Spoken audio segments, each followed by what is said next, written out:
Mop water splashes across Hangar 7's concrete floor. Amanda Cross pushes her cleaning cart past rows of F-22 Raptors. Night shift. Ramstein Air Base. Just another invisible janitor in coveralls, earbuds in, humming while she works. General Harrison leads 12 Pentagon officials through the hangar. Inspection tour, budget meetings, the usual bureaucratic theater. But when Amanda bends to empty a trash bin, her coveralls shift. The fabric pulls down just enough. General Harrison stops mid-sentence. The tattoo spans her upper back. Not decorative, not artistic. Operational. An eagle clutching lightning bolts. Below it, numbers and letters in a pattern only 23 people in the entire U.S. military would recognize. Task Force 88. The unit that doesn't exist. Harrison's security detail notices his sudden stillness. "Sir, is there a problem?" The general can't speak, can't move, because Task Force 88 was disbanded 8 years ago. Every operator supposedly accounted for,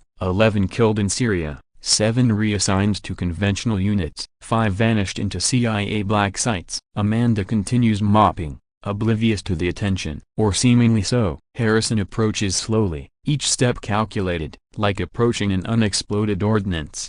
"Excuse me, miss." Amanda pulls out an earbud, turns, her eyes are vacant. "Harmless." "Yes, sir." "Did I miss something?" "That tattoo." "Oh." She laughs, embarrassed. "Young and stupid, you know." "Got it in Berlin. Thought it looked cool." "Berlin." Harrison's voice is steady, too steady. "What year?" 2015, I think, maybe 2016. The exact years Task Force 88 operated out of a black site 40 kilometers from Berlin. Harrison pulls out his phone, shows her a photo. Blurry, classified, a figure in tactical gear, face obscured, but the same build, same posture. "Have you ever seen this person?" Amanda squints at the screen. "No, sir." "Should I have?" "This person neutralized 17 high-value targets in 18 months. They called her the Ghost."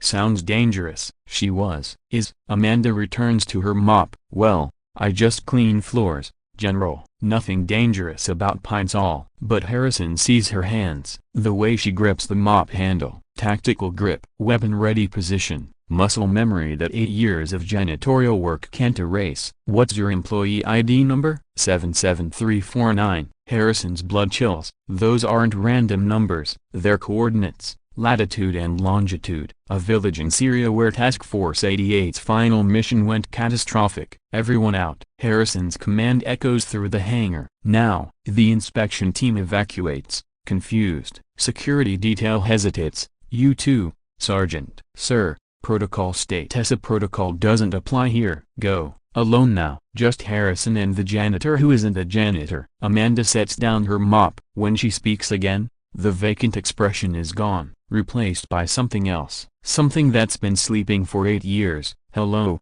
Marcus."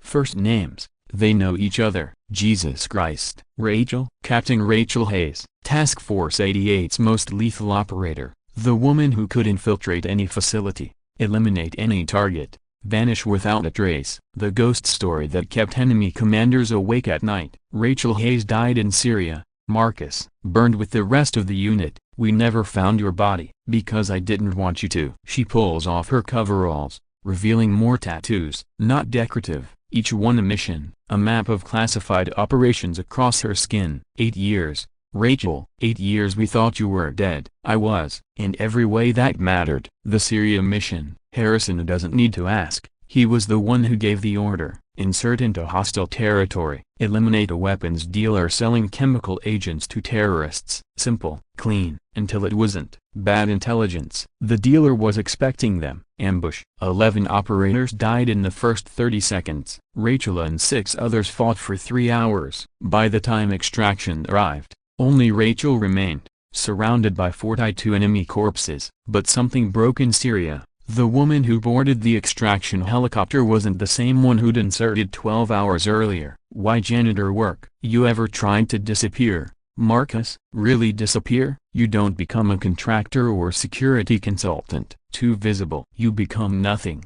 Nobody. The person everyone sees but never notices. And you've been here, Ramstein, this whole time? 3 years. Before that, Norfolk. Before that, Peterson. Always cleaning. Always watching. Watching for what? Rachel walks to the F-22S, runs her hand along one's fuselage. You know how many foreign nationals work on this base? How many have access to classified areas just because they push a mop? I've stopped 4 infiltration attempts in 3 years. 2 Chinese, 1 Russian, 1 we still can't identify. You've been running unauthorized operations? I've been taking out the trash, General, literally and figuratively. Harrison's phone buzzes. Urgent message. He reads it.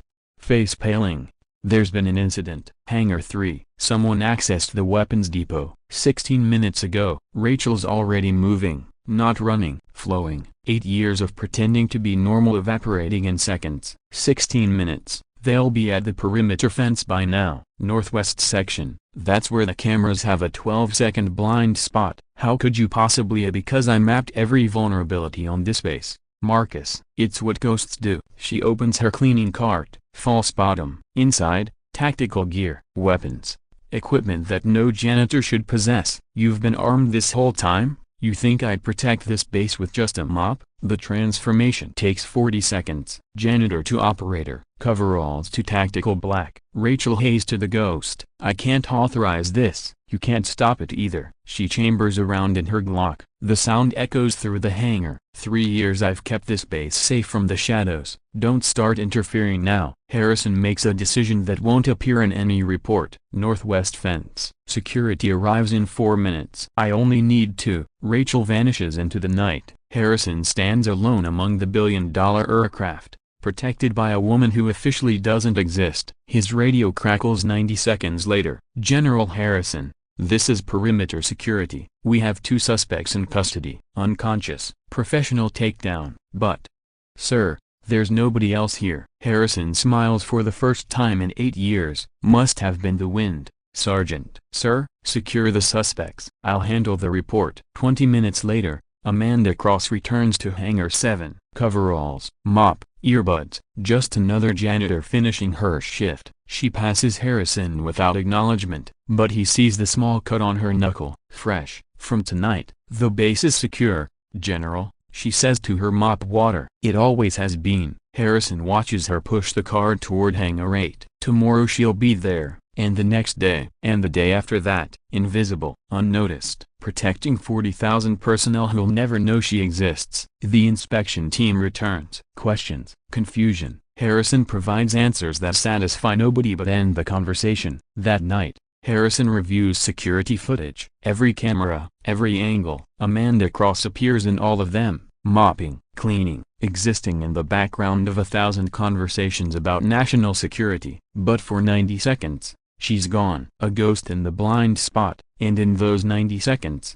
2 infiltrators were neutralized with precision that most special forces operators couldn't achieve. Harrison deletes the footage. Some secrets are worth keeping. 3 months pass. Harrison returns to the Pentagon, but he keeps tabs on Ramstein, on the janitor who cleans Hangar 7, until one day, she's gone. No resignation, no paperwork, just absent. The same day, Norfolk Naval Base hires a new custodian. Quiet woman, keeps to herself, works the night shift near the submarine pens. Harrison gets the message. The ghost has moved on, following threats he'll never know about, protecting assets he'll never identify. Somewhere, Rachel Hayes pushes a mop bucket down a hallway that matters more than anyone realizes. Her tattoos hidden under coveralls, her skills dormant until needed. The most dangerous person on any military base isn't the one with the most medals or the highest rank. It's the one nobody notices. The janitor with the tattoo that tells a story of Task Force 88. The unit that doesn't exist, protecting America from threats that don't exist. With a mop that's so much more than a mop,